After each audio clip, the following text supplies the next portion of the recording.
નમસ્કાર, હું ડામોર તમન્ના. હું શ્રીમતી એસ આર જોશી વિદ્યાલયમાં ધોરણ 12માં અભ્યાસ કરું છું. સરદાર પટેલની 150મી જન્મ જયંતિ કાર્યક્રમની ઉજવણીના નિમિત્તે તેમના જીવન ચરિત્ર પર થોડું જણાવીશ. ભારતના ઇતિહાસમાં સરદાર વલ્લભભાઈ પટેલનું નામ સોનાના અક્ષરે લખાયેલું છે.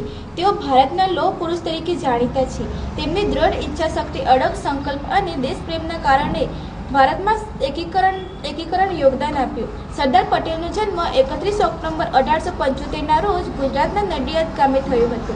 તેમના પિતાનું નામ ઝવેરચંદભાઈ અને માતાનું નામ લાડબાઈ હતું. બાળપણથી જ તેઓ બુદ્ધિશાળી, મહેનતી અને સાહસી હતા.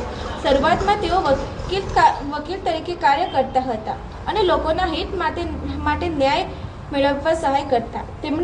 તેમણે ગાંધીજીના આહ્વાન પર દેશ સેવામાં પોતાને સમર્પિત કર્યા. 1928માં બારડોલી સત્યાગ્રહ દરમિયાન તેમણે ખેડૂતોનું નેતૃત્વ કર્યું અને તેમને ન્યાય અપાવ્યો. આ બહાદુરી અને નેતૃત્વને કારણે જ તેમને સરદાર તરીકેનો ખિતાબ મળ્યો. ભારત સ્વતંત્ર બન્યા પછી તેમના એકીકરણનો મોટો પ્રશ્ન ઊભો થયો. એ સમયમાં લગભગ 560 રજવાડા અલગ અલગ રાજાઓના શાસનમાં હતા. સરદાર પટેલે તેમની રાજનીતિક કુશળતા અને દ્રઢ નિર્ણય શક્તિ વડે તમામ રજવાડાઓને ભારત સાથે જોડ્યા. આ મહાન કારણે તેમને લોહ પુરુષ તરીકે ઓળખવામાં આવે છે.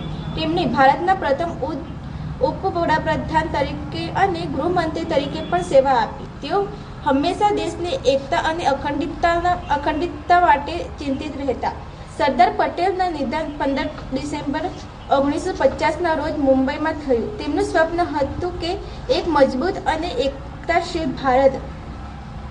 તેમની યાદમાં ગુજરાતમાં કેવડિયા ખાતે વિશ્વનું સૌથી ઊંચું સ્મારક સ્ટેચ્યુ ઓફ યુનિટી બનાવવામાં આવ્યું, જે 182 મીટર ઊંચું છે. આ સ્મારક તેમની મહાનતા અને દેશપ્રેમનું પ્રતીક છે. અસ્તુ.